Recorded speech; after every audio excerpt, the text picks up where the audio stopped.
Hi everybody, Dr. Edwards again, and now we're going to talk about a couple of other things that shape our social interactions. Okay, so when we think about how we're viewed by other people, we have these different social positions, and sociologists use a couple of different words to talk about this. One word that we use is status. So in other words, your social position. It doesn't have to mean, sometimes when we talk about status, we think about it in terms of on a hierarchy. It doesn't always have to be like that. It's just talking about, again, a particular position that has expectations and, and roles that are part of it. So for example, I could have status as a woman. I could have another of my social statuses is the fact that I'm a professor, I'm also a mother, right? So these are all kind of parts of myself. They're identities that I have. They're my social statuses. And then each of those have roles, right? So each of those have these expectations that go with them. So for example, and this is from Wikipedia. So for example, again, as a mother, right? That's one of my statuses. And then as part of that, my role is to take care of my children, make sure that they have food, make sure that they are learning the values that I have, all that kind of stuff. Some of these statuses are ascribed, which means that we're born into them. So they're things that, like I'm a daughter, right? I didn't choose that. That's a status that I was born into. In contrast, other statuses are things that we achieve. So for example, I have a PhD, and while again, we can talk about how my social class and other kind of things that I'm ascribed, other ascribed statuses might impact that. It also is something that, again, I've worked toward and that is separate from the idea that, you're just born into that particular identity. And then sociologists also talk about a master's status, which is something that, again, tends to override the other statuses that you have. And it can differ from what venue you're interacting in. And it doesn't have to be the status that you see as most important, right? It's something that, again, people are reading this about you. So for example, for me, when I put my name on Zoom, this semester I started putting Dr. Edwards on Zoom, right? So that was something, actually I just figured out how to do that. And so it says Dr. Edwards. So when I participate in meetings outside of class, right? So in our context, you might look at that and be like, whatever.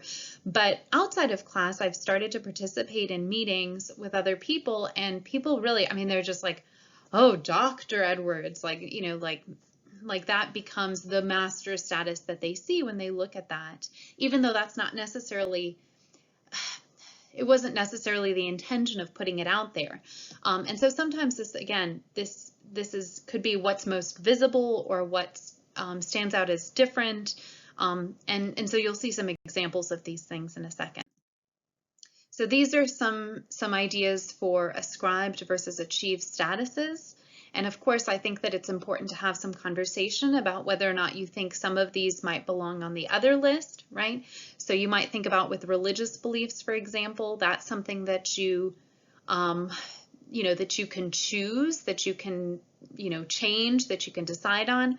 But at the same time, a lot of times people's religious beliefs are things that their parents pass on, connections to their family and their family's perspectives. So I don't see these as cut and dry lists. I see these as places to start a conversation. And then if we think about master status, these are two magazine covers. So what do you see when you see Greg Abbott on the left-hand side, right? So what's the master status that stands out? And then what do you see when you see Ilhan Omar on the right-hand side? What's the master status that stands out? And again, different students might have different master status ideas, like things that stand out to you.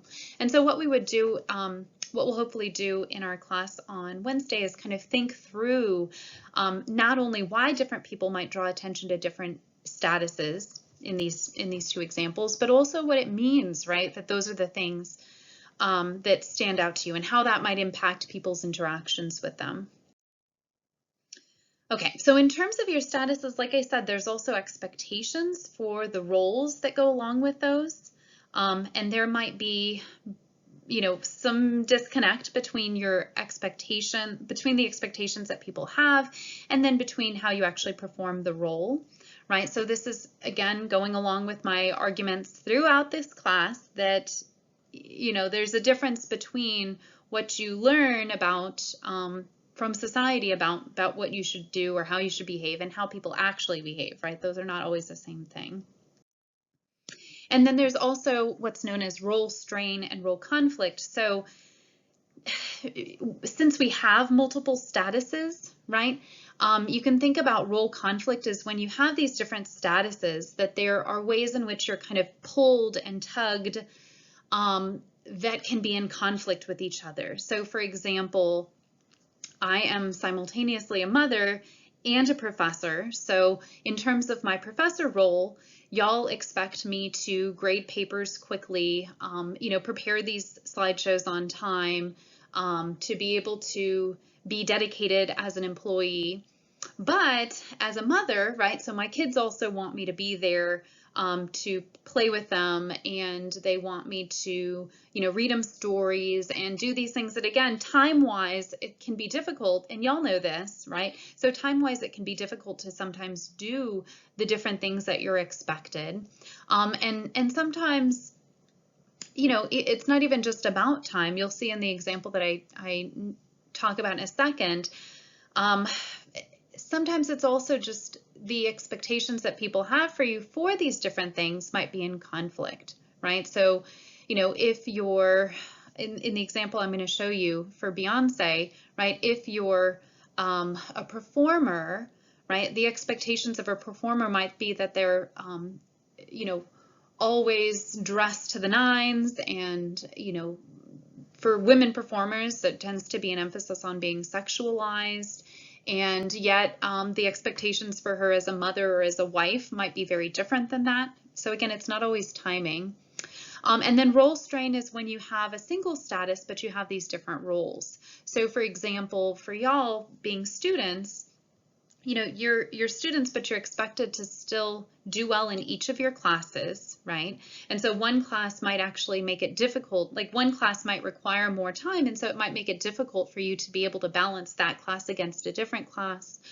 Or, you might need, you might have these different roles. Say you're working in an internship, right? Oftentimes, sadly, unpaid. But say you're working in an internship, again, that might make it hard for you to be able to finish up maybe an assignment that you have, because again, you don't have this kind of, you can't do everything, right? And so these are things that, again, we want you to think about in terms of your own life. Okay, so like I said, for Beyonce, right, so there could be different statuses. And then also within each of these statuses, there's different roles, and sometimes those can be in conflict. Another thing that I think is kind of interesting, just to wrap it up in terms of thinking about how different statuses and roles can kind of come in conflict with each other, is the relationship between healthcare workers and whether or not they're getting the COVID vaccine. Right, so these are things that, again, so this is something that I'm going to bring up as part of the discussion post for this week. So you'll be able to look at this more on that. And so here's some articles to read about that.